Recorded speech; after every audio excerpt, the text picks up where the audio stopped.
നടൻ ദിലീപിന്റെ ശബരിമല ദർശനവുമായി ബന്ധപ്പെട്ട് വിശദമായ റിപ്പോർട്ട് ഹാജരാക്കാൻ ഹൈക്കോടതി നിർദ്ദേശം നൽകി. CCTV ദൃശ്യങ്ങൾ അടക്കം സമർപ്പിക്കാനാണ് നിർദ്ദേശം. പിന്നാലെ തിരുവിതാംകൂർ ദേവസ്വം ബോർഡ് ദിലീപിന്റെ സന്ദർശനത്തിൽ അന്വേഷണവും തുടങ്ങി. ദിലീപിന് VIP പരിഗണന കിട്ടിയോ എന്ന് ദേവസ്വം വിജിലൻസ് SP അന്വേഷിക്കുന്നുണ്ട്.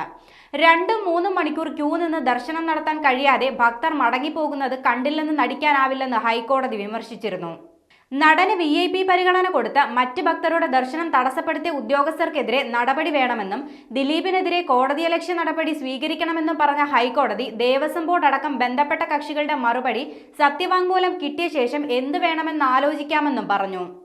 പോലീസ് അകമ്പടിയോടെ എങ്ങനെയാണ് ദിലീപ് സന്നിധാനത്ത് വന്നതെന്ന കോടതിയുടെ ചോദ്യത്തിന് ജീവനക്കാരോട് വിശദീകരണം തേടിയിട്ടുണ്ടെന്നാണ് ദേവസ്വം ബോർഡിന്റെ മറുപടി. ഇത് സ്പെഷ്യൽ സെക്യൂരിറ്റി സോൺ അല്ലേ എന്ന് കോടതി തിരിച്ചു ചോദിക്കുകയും ചെയ്തു. ദിലീപും സംഘവും ഇത്രയധികം നേരം നിരന്നുനിന്ന് മറ്റുള്ളവരുടെ ദർശനം മുടക്കിയില്ലേ എന്നും കോടതി ചോദിച്ചു. കാത്തുനിന്ന ഭക്തരുടെ കൂട്ടത്തിൽ കുട്ടികളും ഉണ്ടായിരുന്നുവെന്നും കോടതി പറഞ്ഞു.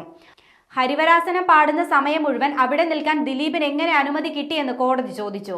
CCTV ദൃശ്യങ്ങൾ ഉൾപ്പെടെ നാളെ തന്നെ കോടതിക്ക് കൈമാറുമെന്ന് ദേവസ്വം ബോർഡ് പ്രസിഡന്റ് പറഞ്ഞു. ക്രമക്കേട് നടന്നിട്ടുണ്ടെങ്കിൽ ശക്തമായ നടപടിയെടുക്കുമെന്നും നിലവിൽ സന്നിധാനത്താർക്കും പ്രത്യേക പരിഗണന നൽകരുതെന്നാണ് ബോർഡിന്റെയും പോലീസിന്റെയും നിർദ്ദേശമെന്നും വ്യക്തമാക്കി. സോപാനത്തേതുൾപ്പെടെ CCTV ദൃശ്യങ്ങൾ വിശദമായി പരിശോധിക്കുമെന്നും ദേവസ്വം ബോർഡ് പ്രസിഡന്റ് വ്യക്തമാക്കി.